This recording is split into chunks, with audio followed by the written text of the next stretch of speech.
यहाँ पर एक लीनियर ट्रांसफॉर्मेशन टी डिफाइन की गई है R3 से R3 पर, और किस तरह से वो अपनी इनपुट को आउटपुट देता है वो आप यहाँ पर टी की लिए देख सकते हैं। हमें बताना है डायमेंशन ऑफ नल स्पेस यानी कि नलिटी ऑफ टी क्यूब हमें फाइंड आउट करना है।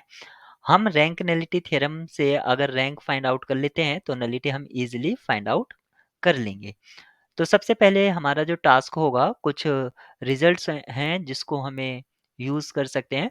सबसे पहले हम इसका मैट्रिक्स रिप्रेजेंटेशन देख लेते हैं, यानी कि जिसको मैं टी बीटा से डिनोट करूँगा। अगर स्टैंडर्ड ऑर्डर बेसिस के रेस्पेक्ट में मैं मैट्रिक्स फाइंड आउट करता हूँ तो वो क्या होगा, 1 3 2।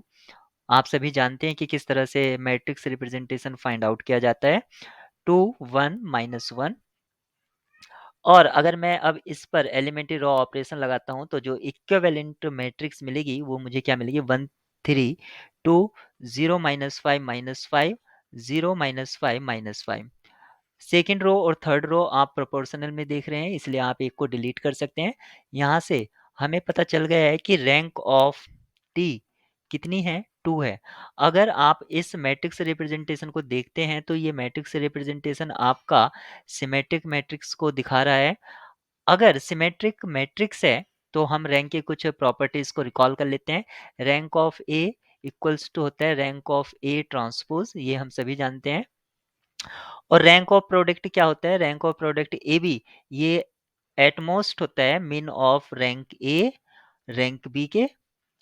अगर हम यहाँ पर बी को चेंज कर दें ए ट्रांसपोज से तो हम यहाँ से रैंक ऑफ ए स्क्वायर क्या लिख सकते हैं, यानी कि अगर मैट्रिक्स सिमेट्रिक है यानी कि ए इक्वल्स टू ए ट्रांसपोज हो जाए तो यहाँ पर हम, या यहाँ पर अभी नहीं, यहाँ पर अगर मैं ए ट्रांसपोज ले लेता हूँ,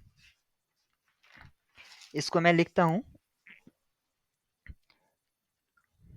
या आप ले लीजिए ट्रांसपोज से रैंक सेम ही होगा, तो ये हो जाएगा rank rank of A transpose, ये एटमोस्ट होगा rank of A.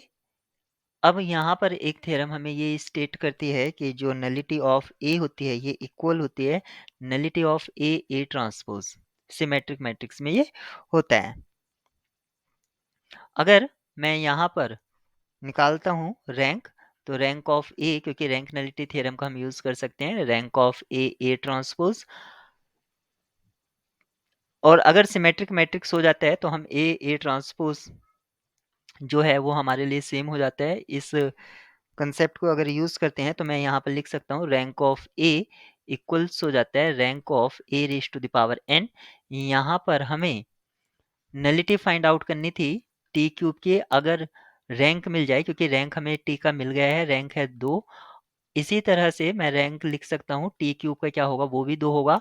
Rank nullity theorem का अगर मैं यूज करता हूँ तो नलिटी ऑफ टी क्यूब हमारी क्या हो जाएगी, 1। इस तरह से 1 आएगा और ऑप्शन बी आपका करेक्ट होगा।